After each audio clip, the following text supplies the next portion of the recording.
Olá, esse é o podcast Mesa de Barra.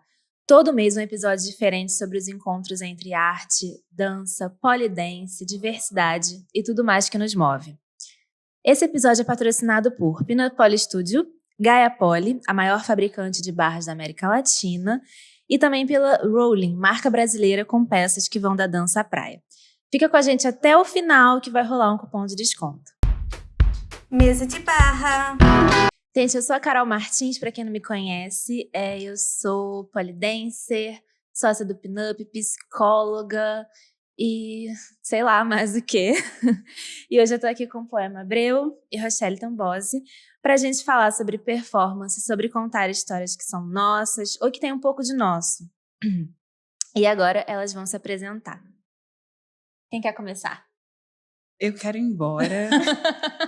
Obrigada, foi ótimo esse convite. Gente, meu nome é Poema Abreu. Meu nome de verdade, tá? Pra quem não sabe, não é nome artístico. E eu acho que eu sou várias coisas, né? Ó, eu já fiz uma faculdade de dança na Angel Viana. Atualmente eu faço teatro na Martins Pena. Mas já fiz tanta coisa louca, tipo... Fiz administração, Nossa. História... Ou seja, uma pessoa confusa, eu acho, né? E tem interesse em psicanálise, Carol. Eu acho que é a sua cara que você deveria estudar. Eu tenho uma amiga... Depois eu falo, né? Pode Carol, falar. porque eu tenho uma amiga que é psicanalista também, você conheceu ela, Luíse. E aí eu falei, nossa, eu quero muito aprender psicanálise. Aí ela me deu um livro dos fundamentos de Lacan e Freud. E eu não entendi nada. Eu falei, não tem um pré-livro? Porque assim... É muito difícil. Eu vou te mandar umas coisas mais tranquilas. Porque os fundamentos já são difíceis. É muito difícil. Então, eu sou a Rochelle Tambozzi, também é meu nome mesmo. Sou polidancer, me considero artista. Antes de fazer polidancer, eu fazia geografia, já era professora. Então, já... Sou professora pelo menos aí há uns 10 anos. E é isso, assim, não tenho muito mais coisas que eu tenha feito, mas nos últimos 5 anos eu tenho dedicado praticamente boa parte da minha vida para dança e para o pole. Tudo. Gente, obrigada, é um prazer e uma honra estar aqui com vocês. Prazer é nosso. E para começar, eu queria contar sobre uma artista. Uma artista que eu estudei a obra na faculdade e tal, a gente fez algumas leituras, né, dentro da psicanálise. Eu esqueci de falar que eu estudo psicanálise também, mas acho que eu não preciso falar sempre porque eu falo disso todo podcast. A todo podcast eu falo, não, dessa vez eu não vou falar, e todo podcast eu falo. Dessa vez é intencional. Essa artista é a Sophie Caille, e ela é uma fotógrafa, escritora e performer francesa. E ela ficou conhecida por explorar, né, na fotografia e nas performances os limites entre real e ficcional nas obras. E tem uma obra que eu acho sensacional, as leituras, né, que fazem em cima dela, e para a gente pensar também essa ideia de performance, né, de levar o que é nosso, o que tem de real ali, o que tem de ficção. É uma performance que começou em 1984, quando ela ganhou uma bolsa de estudos, que ia possibilitar que ela viajasse por vários países. E aí ela tinha combinado de encontrar o amor dela em Nova Delhi, na Índia, mas aí ele ligou para ela e terminou com ela por telefone.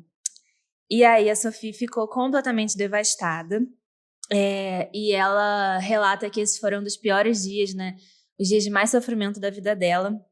E ela resolveu relatar esses dias numa obra, um livro com imagens fotográficas e depoimentos, que ela chamou de De leur esquisse. Gente, perdoa meu francês, tá? Não, foi sexy. Foi sexy demais. Pardon, mon français. A minha professora de francês, se ela estiver vendo isso, ela já veio atrás de mim várias vezes e eu fugi. Eu fugi. Sinto falta de estudar francês. Gente, você é a cara da França, Carol. Que horror. É sério. É bom. É sério. Não, Merci beaucoup, né? Você é muito sexy. Voulez-vous coucher avec moi? Você é muito sexy e o francês é sexy. E acho que combina com você. Obrigada. E a coisa dessa obra, acho que já começa a se mostrar nesse título, porque o francês tem muito disso, das palavras, né?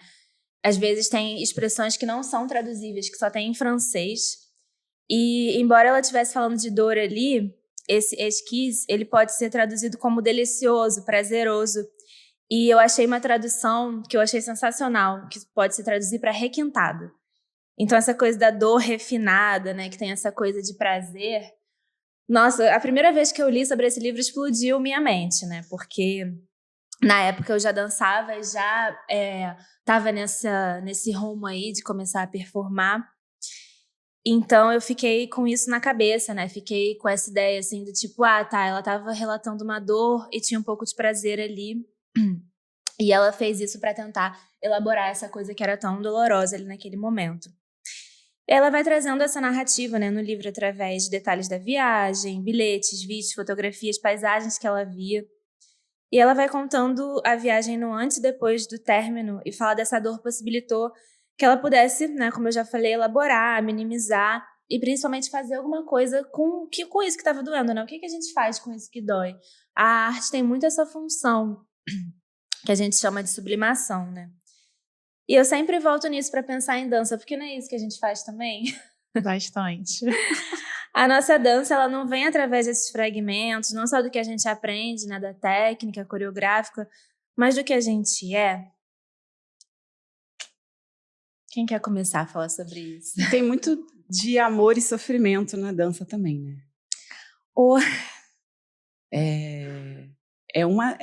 Nossa, gente, antes de performar, é um sofrimento, dói, né, criar.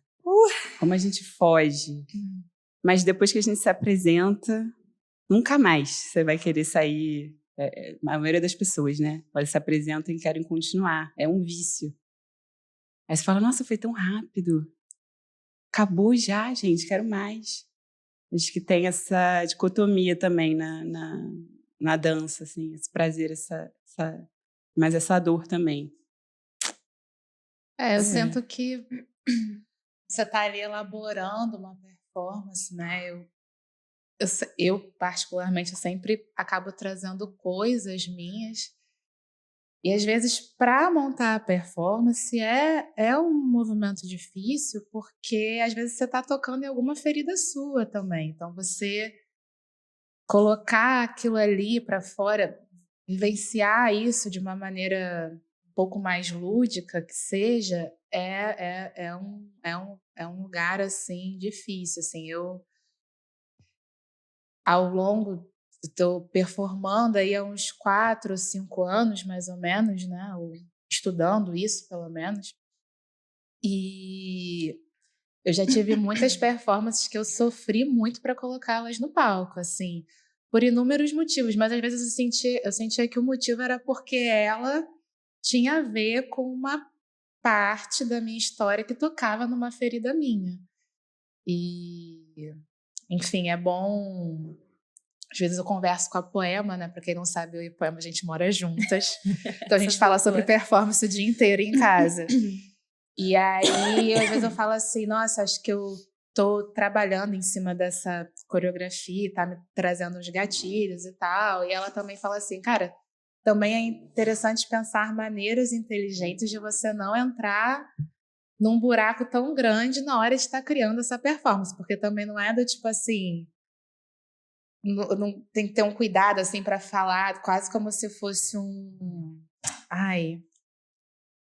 sessão de descarrego. Não, vou aqui criar uma performance, vou colocar tudo para fora, isso vai melhorar. Não necessariamente é isso, assim. Acho que é bom separar também. Mas entender como é que você cria isso e sublima, né? Sublima de fato, assim, que isso não também, que tenha um prazer nisso ou ressignifica aquilo. Sim. Acho que no palco você pode se preservar. Tem uma coisa de você ali, obviamente, algo que tem a ver com você, mas não necessariamente você precisa se expor tanto. Você pode se proteger nesse lugar do palco. E ninguém precisa saber o que é realidade, o que é ficção. E acho que é isso. E você não deixa de colocar para fora, né? Eu Falando de análise, assim, eu falo muito em análise isso, assim, eu tenho muita dificuldade, às vezes, de falar sobre certas coisas.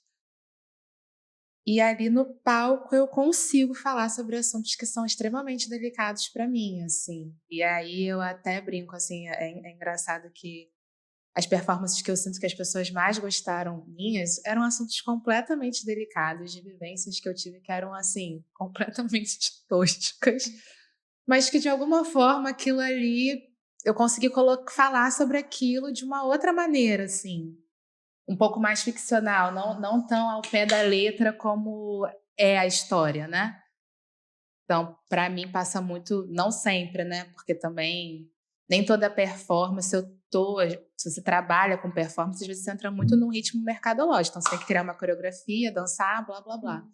Mas tem alguns palcos que eu quero, sabe, falar um pouco, ter um cuidado maior e aproveitar para elaborar algum sentimento que tá ali numa obsessão na minha mente, assim, eu fico muito obsessiva às vezes com uma situação, uma coisa, eu sou essa pessoa, e eu fico assim, já que eu tô pensando muito isso, eu vou dançar essa porra. E não necessariamente o que o público interpreta é o que você está querendo dizer, entendeu? Às vezes eu vi algumas performances suas de perto, assim, que tinham uma carga de dor muito grande, mas o público só achava que você estava uma grande gostosa, maravilhosa, e era isso. Então, Tá tudo bem. o que você produz não necessariamente, que você bota no mundo não necessariamente é o que as pessoas vão interpretar, né? E tudo bem. E tem uma beleza nisso, porque não deixa de ser um dispositivo terapêutico, né? A coisa pro artista botar ali essas questões. E aí, como você falou, é muito diferente de uma terapia, Claro. de você estar, né, ali realmente falando para um profissional as suas questões, mas também não deixa de ser um dispositivo que como a terapia, faz, né, com que a gente possa também abordar questões. Mas é aquilo.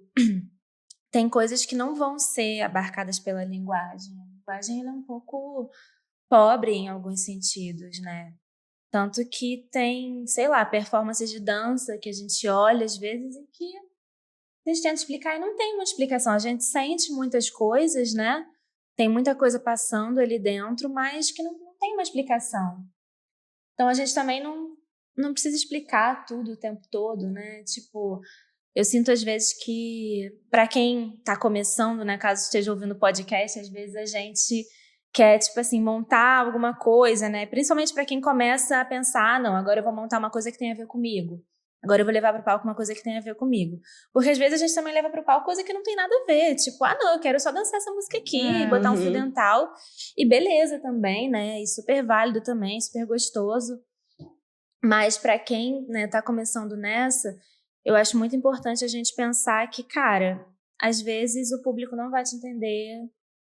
E também tem a beleza disso. Às vezes vão entender o contrário. Também tem a beleza disso. Mas é aquilo, depois que você bota isso no mundo, acho que a gente perde um pouco o controle, né?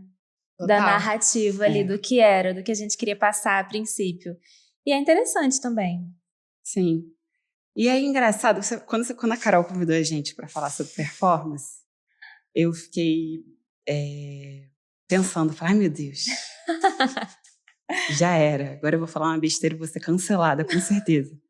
Mas eu procurei uma definição de performance, assim, para falar bonito na frente de vocês. Parece que eu sei alguma coisa. E aí, eu peguei uma definição da Marina Abramovic, não sei se você já ouviu falar. Sim, perfeito. Que é conhecida como uma das maiores performers que existem vivas até hoje. E que ela faz essa mistura a performance, na verdade, ela vem ela tem esse nome de performance lá para os anos 60, 70, com o advento da cultura pop. E tem também as raízes lá no dadaísmo, que é um movimento cultural que tem na Primeira Guerra Mundial, que os artistas da época, eles começam a questionar os valores do que era arte. E por conta da guerra, pelos horrores da guerra. Então começam a ser criados, artistas começam a fazer performances, daí veio o nome que é de origem francesa, para ir contra todos os valores da época. E essas performances, elas não... tinha essa mistura de dança, teatro, música, e elas eram doidas, assim. E não podiam ser... Elas aconteciam uma única vez, e você não podia repetir isso. E aí eu acho interessante que o Poli usa esse nome, né, de performance, mas para essas áreas das artes plásticas tem um outro significado.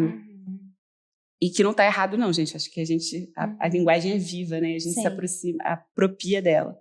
Mas é interessante saber também de onde vêm algumas coisas, né? E aí eu falei, cara, eu vou procurar a Marina Abramovic, que é, para mim, uma grande referência de performer. Para ela performance é uma construção física e mental que o artista executa num determinado tempo e espaço, na frente de uma audiência. É um diálogo de energia em que a plateia e o artista constroem juntos a obra. E ela fala que é diferente, por exemplo, do teatro, que no teatro a faca não é uma faca e o sangue é apenas ketchup.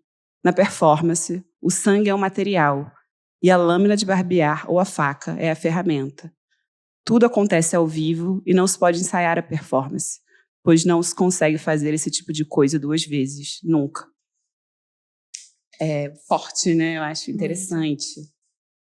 E eu acho que o Poli também... Aí eu fiquei pensando, por que será que a gente apropriou? E aí eu acho que é porque a gente geralmente faz performances únicas mesmo também. A gente até tem a repetição, que é legal, que é ótimo, que você ganha maturidade repetindo. Repetição é importante, gente, pelo amor de Deus. Mas também tem uma coisa muito nova, muito fresca, que você dança uma vez e acontece uma única vez. Quem tá ali viu, quem não tá ali não viu. Sim. Algumas pessoas fazem isso, assim, por exemplo, porque acho que qual o problema da repetição também? Às vezes, na repetição, se você faz muitas vezes uma performance, você pode cair numa perda do vício da espontaneidade, né? E aí, como equilibrar a espontaneidade com a repetição? A Rochelle faz uma coisa que eu acho super interessante, que eu fiz uma vez. E que o Renan faz muito bem também, que é improvisar. Ou seja, você tem uma parte, ou durante a performance, você improvisa.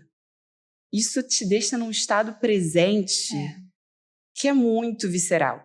É muito interessante. Sim. E foi interessante você trazer a Marina, porque ela bota muito o corpo dela em jogo, né?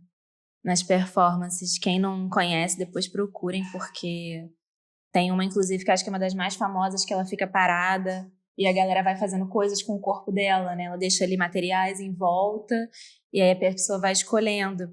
E aí as pessoas vão sendo cada vez mais agressivas, né? E é muito interessante pensar que o nosso corpo, ele também tá um pouco ali nessa disposição, né? Dependendo da plateia que a gente se depare e tal. As massas e a perversão seria uma coisa assim? Sim. Ela bota vários objetos em cima de uma mesa, uma flor, um casaco, uma faca, um revólver, uma bala, e aí ela convida os espectadores a fazerem o que quiserem com ela. Ela vira um objeto também. E o que começa muito, uma flor, um carinho, vai virando uma cena de horror. As pessoas vão, de fato, ferindo ela, cortando ela com a faca, quase matando ela. Uma pessoa pega uma arma, quase atira nela, o outro não deixa isso acontecer. E quando acaba, e ela fica durante um período de 6 horas, né? Quando acaba, as pessoas não conseguem olhar ela nos olhos. Quando ela volta a andar, encarar as pessoas, quando acabou, ela não é mais um objeto, as pessoas vão embora, fogem, não conseguem encarar ela. Tantas coisas. Assuntos leves. Eu tô engatilhada aqui agora. A internet é um pouco assim, né? Eu tava pensando nisso. Abre um bueiro de ódio, você tá ali atrás do seu celular. Complexo, né? Mas pessoalmente, quando você encontra as pessoas, é outra coisa, né? É muito complexo. Ah. O engraçado que ela fez... A Marina... Isso é uma performance que ela fez... Cara, pesquisem, ela é muito interessante, assim. No início da carreira dela.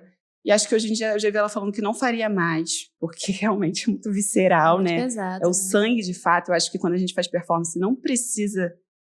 Pode ter uma proteção. E aí eu acho que eu posso contar aquela história do Dionísio, do teatro, que é interessante. Lembra que eu te contei no Bar da Cachaça? Sim.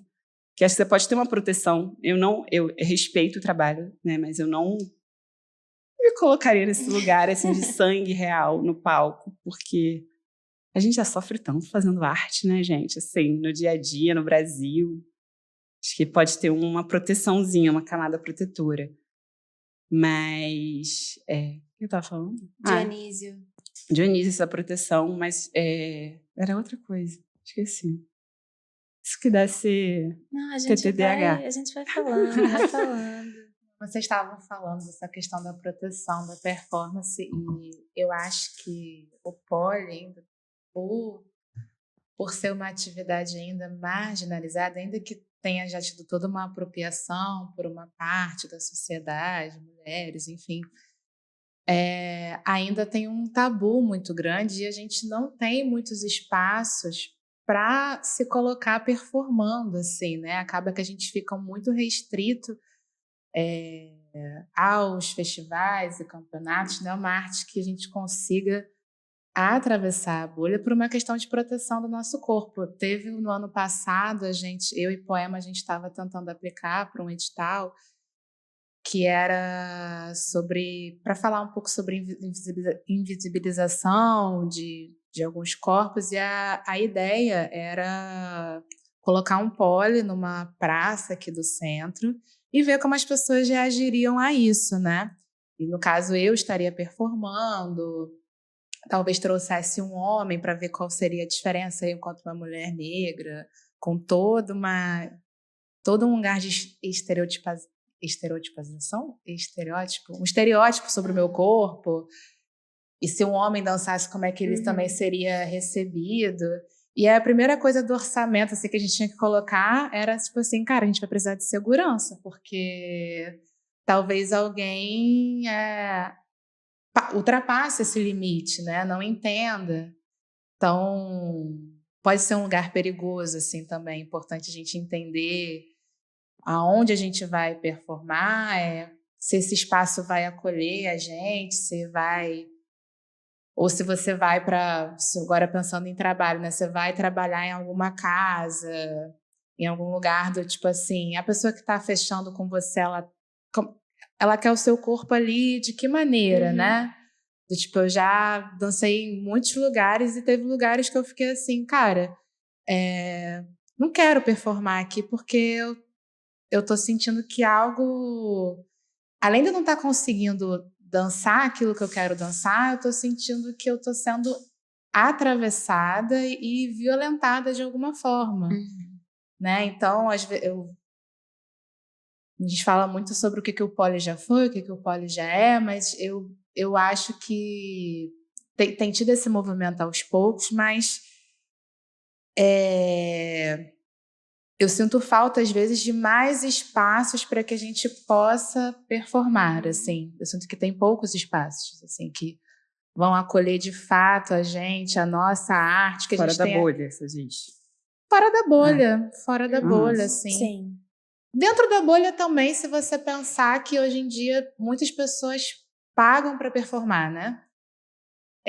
Pensando em trabalho, assim, digamos. Talvez, assim, incentivar mais nisso como um trabalho, não só como um lugar de quero falar, mas gosto tanto de fazer isso que quero trabalhar com isso. Como é que a gente acolhe também? Como é que a gente dá um subsídio para esse artista, né? Então, são muitas coisas, né? Isso aqui meio que, mas como você acolhe esse performer. Sim.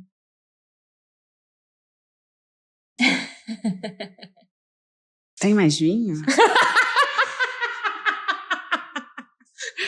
Socorro. Gente, eu só vou convidar elas porque elas trouxeram vinho, tá? Ai, né? A gente não pode falar de performance sem vinho, né? Uma assim, coisa assim. Abençoados por Dionísio. Sim, somos dionisíacas. Vou falar sobre essa história do Dionísio. A história do Dionísio. Isso, peraí, boa. E aí, essa coisa da proteção, que eu acho que é interessante do teatro. Tem essa vertente, né, dos performances que botam sangue mesmo no palco, que não é ketchup, mas eu gosto muito da versão do teatro também, que foi eu ver essa história, esse mito, né, da mitologia grega de um professor de teatro meu, o Hamilton Vaz Pereira. Hamilton, perdão se eu falar alguma besteira aqui, pode me culpar. Mas que seria o mito da criação do teatro na Grécia Antiga, porque Dionísio queria ser cultuado como um deus numa certa cidade grega, e aí ele chega na cidade e exige os ritos no seu nome, e o rei da cidade fala que não, aqui não cultuamos esse deus, que era um deus que mulheres, que são as bacantes, que cultuavam Dionísio, né? Elas faziam orgias e bebiam vinho. E a forma correta de cultuar. Elas bagunçavam a polis grega, e aí o rei fala que não, que ali eles não iriam cultuar Dionísio. Aí Dionísio fica muito furioso e dá um vinho para as mulheres dessa cidade, que ficam loucas e vão, por causa do vinho de Dionísio, e vão para o meio da floresta. Fazem uma grande orgia e enfim, cultuar o deus. E o rei que tinha proibido Dionísio, ele fica super curioso e vai disfarçado de mulher para ver o que era, afinal, como é que eram esses cultos do deus Dionísio. Só que chegando lá, as mulheres percebem que ele é um infiltrado e devoram ele.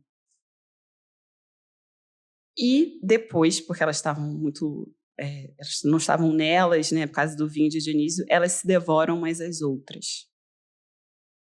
Os homens da cidade acordam no dia seguinte procurando suas mulheres, não encontram, e vão procurando, encontram os restos mortais delas no meio da floresta.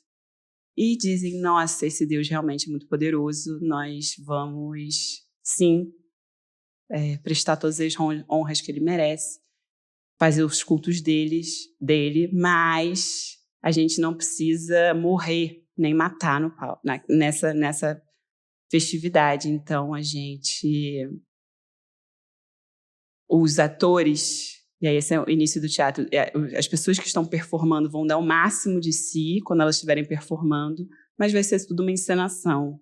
Elas não precisam matar nem morrer. E esse seria o início do teatro. Então, acho que é isso. Acho que eu gosto mais dessa versão, mais do que o sangue em si. Acho que você tem que estar inteiro quando você entra no palco. Tem que ter uma verdade ali, mais do que você... Você tem que procurar alguma coisa quando você entrar no palco que seja muito sua, muito verdadeira, assim, que passe além da repetição. Sabe, quando a gente... Ai, nossa, improvisei a primeira vez, ficou ótimo. E quando você vai repetir, já não tem mais o mesmo vício. Sim. Então, acho que cada um tem que procurar o que faz sentido para você, mas como manter essa vivacidade no palco.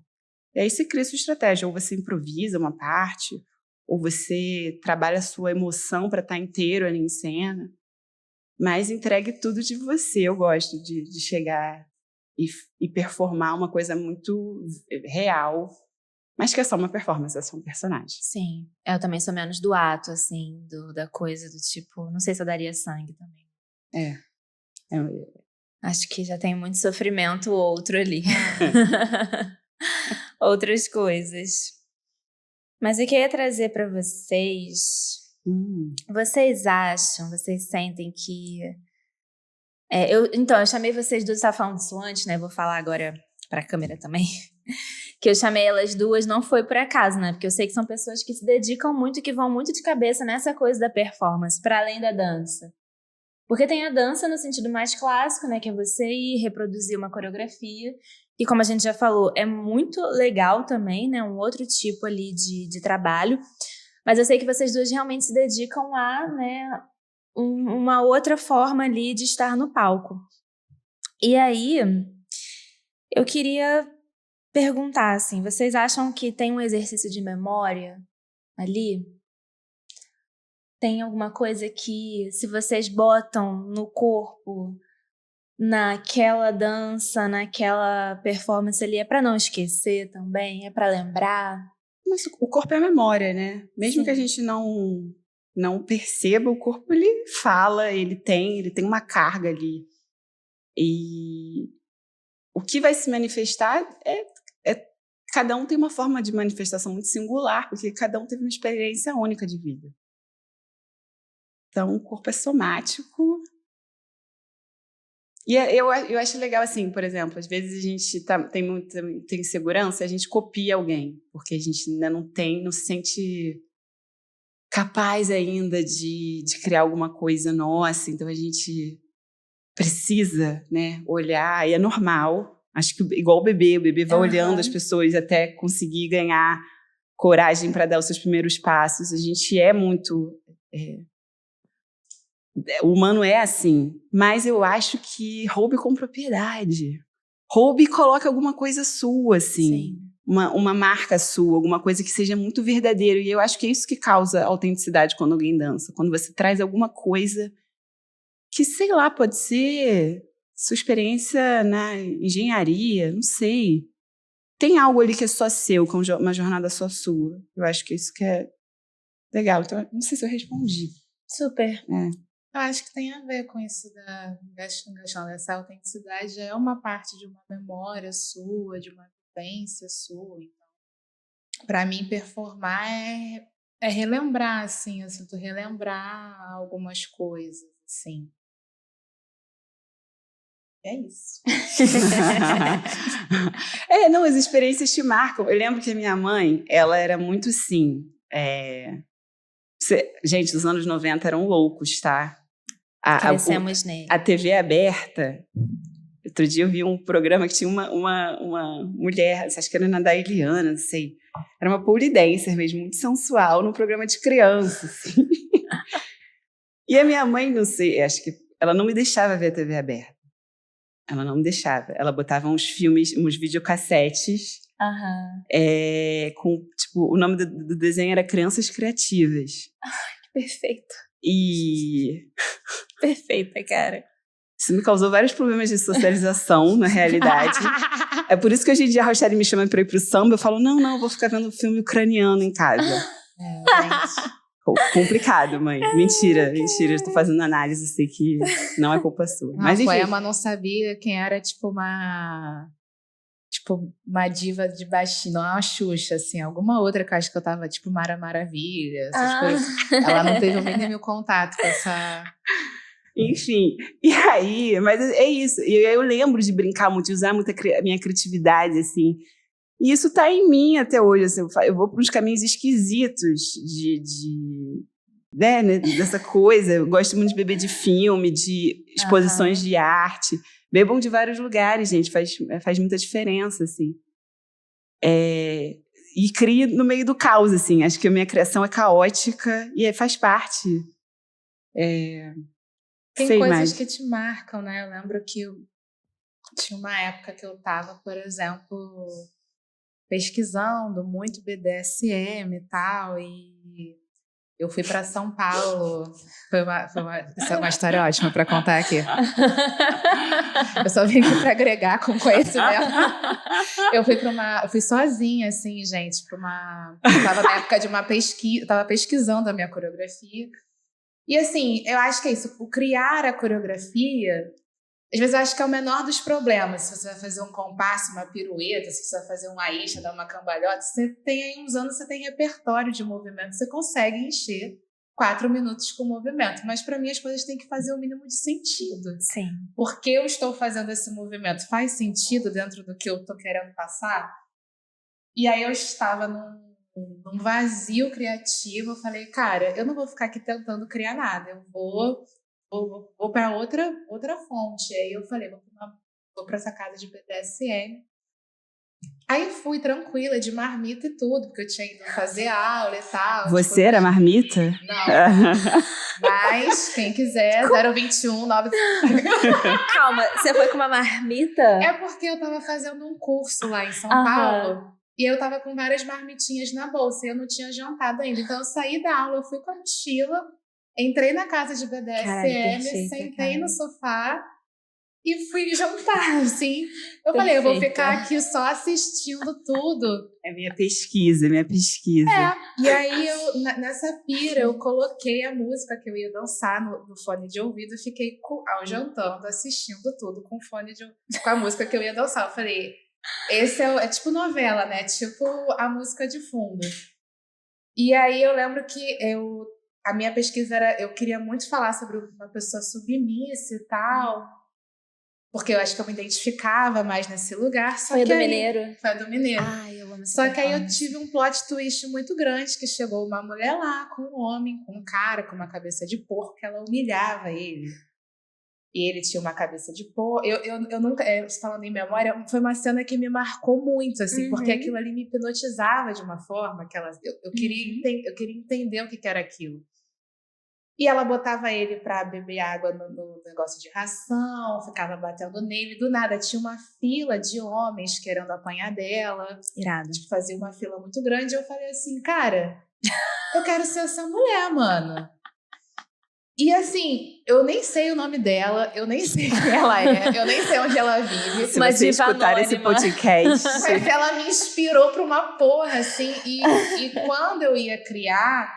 eu trazia a memória daquela mulher, a forma como ela batia na performance, assim. Então, acho que foi um caminho ali. E até hoje eu falo disso porque foram cenas marcantes da minha vida, assim. Às vezes o sangue não tá na hora da performance, tá antes, né? Porque você, de fato, foi fazer uma pesquisa real, foi numa casa de BDSM, você não né? Imaginou o que você foi lá e achou isso interessante também, né?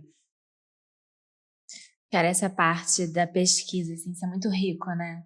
Porque depois a gente vai levar os traços disso, porque não é isso que estava ali no palco, mas ele levou os traços disso para todo mundo que estava ali assistindo.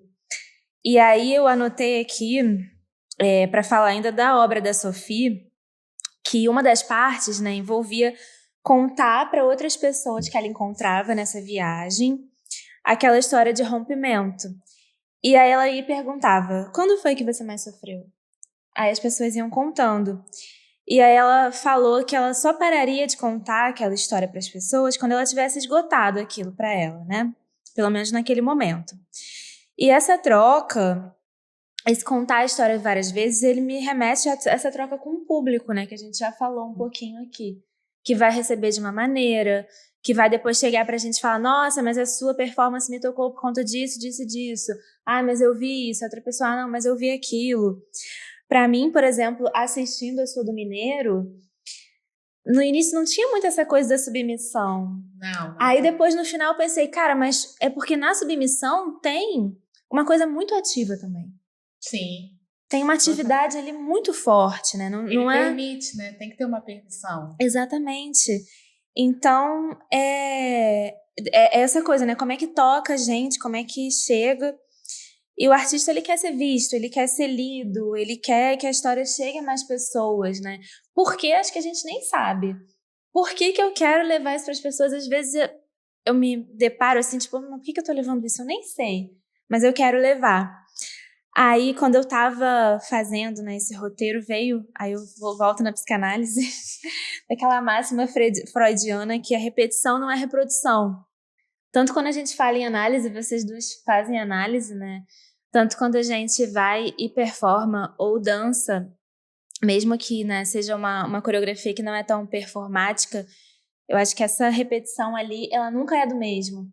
Ela sempre traz mais coisas, ela sempre traz, né?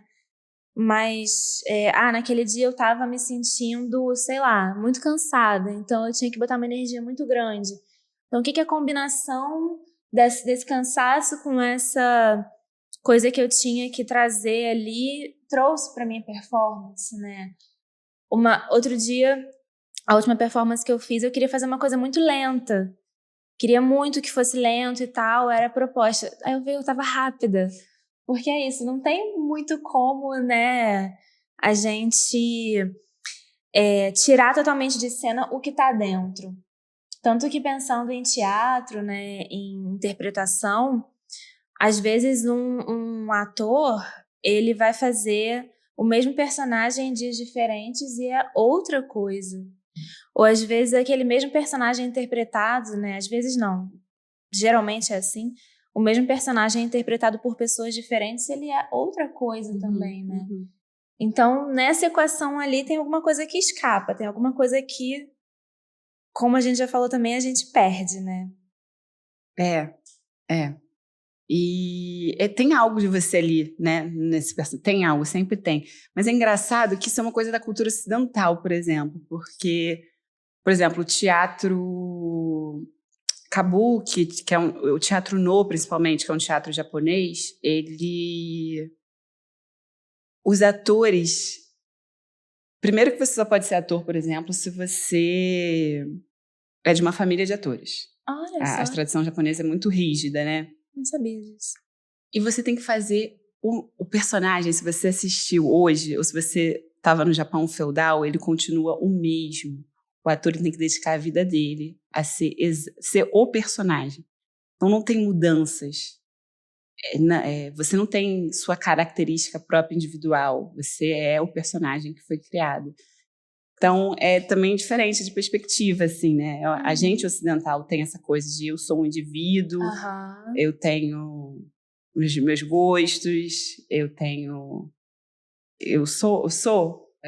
Que é com o advento também do cristianismo, né? Porque Jesus veio falar que abandone seus pais, abandone sua família e venha comigo. Você é um indivíduo, né? Você não... Então, a cultura ocidental é muito assim, né? De eu tenho, eu sou, eu posso. E é diferente em algumas outras culturas que você realmente tem que reproduzir o que se espera de você, que a sociedade espera de você. Irado isso. Eu gosto desse pensamento de você sair um pouco, né? De uma universal. Sim. Só sei que nada sei. Mas, nossa, eu acho, assim, que reproduzir o único personagem a vida inteira, performar, deve ser desesperador, na minha opinião. Mas tem gente que faz isso fora dos palcos. Eu ficaria completamente maluca. Vocês assim. imaginam que isso existe fora do palco. Porque eu acho que a gente vai mudando muito também. Às vezes a gente... Isso, acho que tem performances que eu já fiz há uns anos atrás que hoje em dia elas não... Assim, performaria de novo, mas elas têm pouco a ver comigo hoje em dia, por ter essa coisa do que a pessoa está sentindo naquele instante, a gente, como sujeito, a gente vai mudando. Então, é interessante também você pegar uma performance antiga e ver o que vai sair dali, mesmo que você faça, tipo, o dispositivo de acessar certa emoção que aquela performance te ajudava. Como é que eu posso falar? Você liberar um dispositivo que vai fazer com que você performe aquilo que você estava pensando naquele momento. Mesmo você vai fazer a mesma coisa 3 anos depois, vai ser uma coisa completamente diferente, ou um pouco diferente, ou talvez saia a mesma coisa, assim. Mas eu enquanto uma pessoa que performa, eu sinto que tem coisas que eu não consigo mais performar, assim. Não... E que bom também, de uma época que eu me sentia culpada, assim, por isso. Mas hoje em dia eu fico assim, que bom, eu tenho outras coisas que eu quero colocar e estudar e pesquisar também, assim, né? Acho que é isso. Sim. Pegando uma maturidade, né? Acho que é legal. Envelhecer é maneiro, gente. É bom. É bom. Eu tô muito freudiana hoje, gente. Eu comecei no recordar. Eu não tô lacaniana hoje, tá? Eu tô freudiana. Eu comecei no recordar, falei do repetir e cheguei no elaborar. Recordar, repetir, elaborar. Como é que vocês sentem, assim, enquanto exercício de elaboração?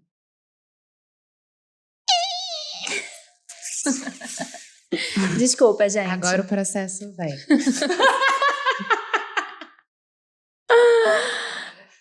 Eu já elaborei muito, eu já consegui, eu sinto, assim, elaborar, assim, algumas coisas com um palco, assim, isso é muito doido, assim, pra mim. Coisas bem... não sei nem como começar, acho que vou passar para poema, mas... Vai pensando. Acontece. Elaborar na performance, né, você diz. No geral, você pode falar do teatro também, assim. Acho que quando você vai pro palco, tem uma coisa catártica, né? Que acontece, não só sua, como da plateia também. Uhum. E é super importante, assim. Eu não faria outra coisa se não fosse arte, assim. Uhum. Não me vejo fazendo outra coisa. E meu core de vida tá relacionado a isso, assim. Eu começo a enlouquecer se eu não me apresento, se eu não ponho pra fora. Isso faz parte de quem eu sou. Mas eu acho que tem gente que não gosta. Você vai fazer engenharia, vai fazer administração, vai fazer outra coisa da vida. Eu preciso subir num palco. Preciso ter uma plateia, gente. Me dá muita angústia isso também. Apesar de gostar, eu tenho angústia. Nossa. Clássico. Eu não vou ver. Eu tô gravando isso aqui, eu não vou ver essa. Eu vou fingir que isso não aconteceu, porque me dá muita nervoso me ver. Mas é uma coisa que eu não sei viver sem me apresentar, sem estar ali. Então, eu não sei quem eu sou. Meu nome também, né? Acho que eu virei um tributo. Minha mãe quis me botar.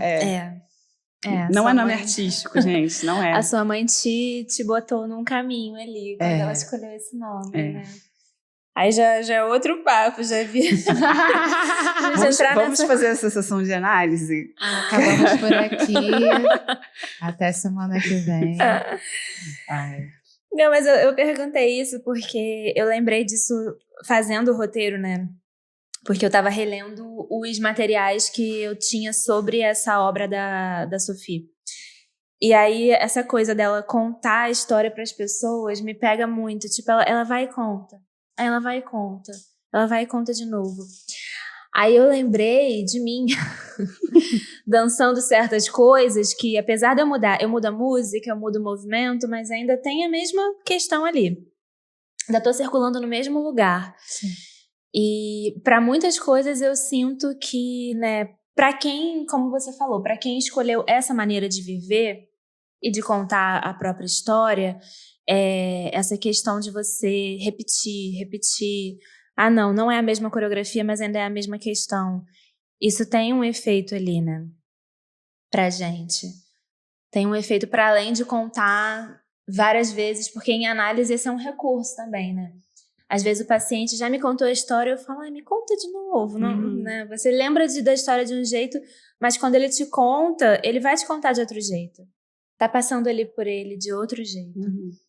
Então, aí chega a parte da elaboração, né? Eu já contei tantas vezes e na 15ª vez que eu contei, aí baixa, você fica assim, putz. Então era isso, finalmente, depois que eu contei 1000 vezes, eu consegui chegar em algum lugar. Cometi o 15º erro, aí eu, Não, hoje meu analista falou isso pra mim, você veio aqui reclamar disso de novo.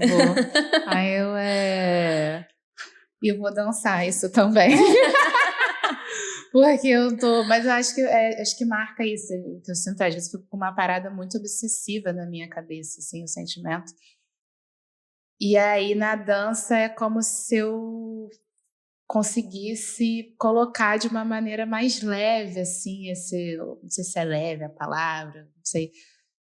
Mas é uma outra maneira de falar sobre esse assunto, assim. Eu me pego um pouco repetindo alguns temas também em performance, assim. Muda a roupa, muda a música, mas a ladainha é a mesma, né?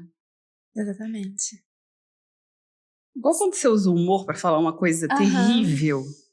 Eu adoro fazer isso. Eu adoro esse recurso também. Esta é a verdade. Qual é o nome de xiste, né? É xiste? Xiste. É isso, é como você a gente usa uma coisa dança. que dói muito pra você dançar, assim. Às vezes, não sempre, mas às vezes. Sim. E aí você falou um negócio de memória, deixa eu só olhar que eu acho que tem tudo a ver, gente, apesar de a gente não ter combinado. Né? Isso acontece muito aqui. Tá falando sobre a tragédia aqui, né? Que é também do teatro, de origem grega. Eles adoram tragédia. Você viu o Édipo, coitado? Os gregos não adoram. Não tem um dia de paz do Édipo. Tragédia que vem do tragos, que significa cabra em Pra mim era grego. fumar que tá me dando É. Já tô assim, gente, me dá um cigarro. Brincadeira, continua aí. Ai, que era das festividades dionisíacas, que você matava um animal. E aí você matava a cabra. E aí você traga da cabra, tragédia. Mas enfim, aí ele tá falando sobre isso. A memória de uma raça é reconstruída no teatro para ser orgulhosa de si ou para interrogar-se. Isto significa dizer que o grego assistente do drama trágico reconstrói a sua própria identidade cívica enquanto pessoa no teatro. O homem cria a arte e a arte o ajuda a encarar a vida, ou seja, os gregos estabelecem uma relação recíproca entre a vida e a arte. Uau! Sem combinar, hein? Nossa, mas é isso, cara. Acontece muito aqui, porque eu sinto que a gente tá sempre um pouco alinhado, assim, né? Quem vive essas mesmas questões, né? Quem vai, não só faz a arte, mas também vai a fundo em certas coisas. A gente não tá, não, vou ficar fazendo performance, vou sublimar. Não, a gente vai estudar. E a louca vai estudar psicanálise, entendeu? Sim. A gente é intensa. Intensa. Cuidado. Ai, gente. KKKs. Tá vendo essas grandes gostosas? Loucas. Gente, assim, é o que eu falo, cara. A Ana, minha namorada, às vezes eu chego pra ela e eu começo a falar, assim, umas coisas, aí ela fica assim. Aí eu falo, cara, você escolheu isso ativamente. Ativamente, você quis casar comigo. Tipo assim, sabe? Você quis casar com isso, então você escolheu. Como é que é aquele funk? Vai tentar comigo, tem certeza? Tem certeza? Ai, gente, vocês querem falar mais alguma coisa? Eu tô muito mexida. Eu também. Acho que encerramos a sessão por aqui hoje.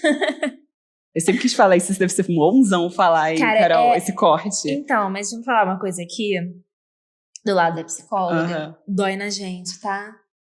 Sabe quando a mãe vai tirar o seu band-aid? Ela sabe que dói, mas ela tem que tirar? Dói. Outro dia, eu fiz uma intervenção que eu fiquei assim, ai meu Deus. Porque a gente também tem uma outra coisa do tipo, cara, às vezes se você é muito violento, e não é pra ser violento, mas tem alguns casos que, dependendo de como você vai colocar, aquilo é recebido pela pessoa com muita violência, porque é uma coisa muito difícil na vida. Então, essas intervenções mais, né, intensas, a gente vai deixando, às vezes, mais pra frente. Tem gente que, às vezes, já joga nas primeiras sessões. Eu ainda não tenho essa coragem. Uhum. Mas aí eu fiz essa intervenção e eu fiquei assim, eu vou falar porque vai ser melhor. Aí eu fiquei assim. Aí você faz o semblante ali, né? Você faz uma cara. Não, porque... Não, mas então, fulano, essa coisa aqui e tal, porque isso. E eu assim, por dentro. Ela nunca mais vai voltar.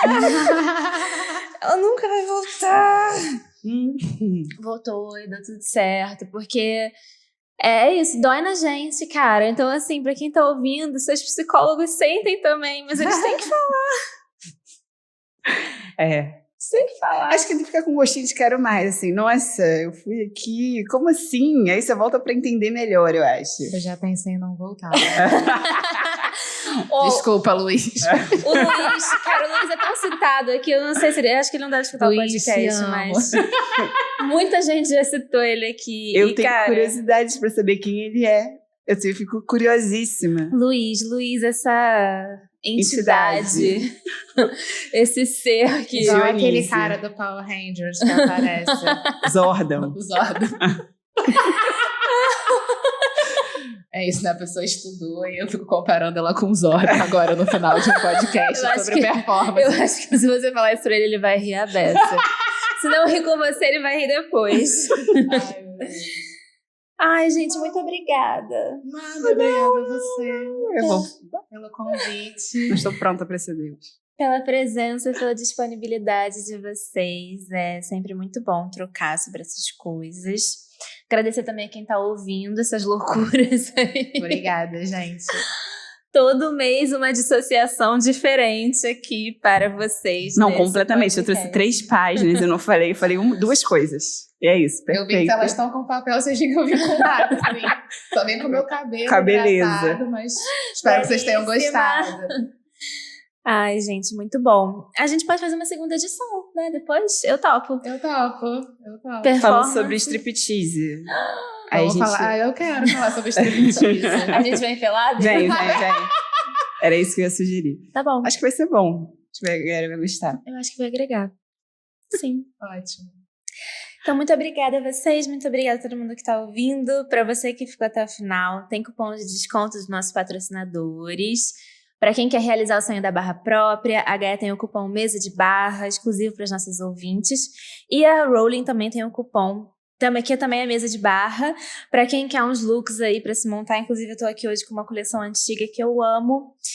E corre lá no site deles e aproveita. Um beijo, gente. Até mês que vem.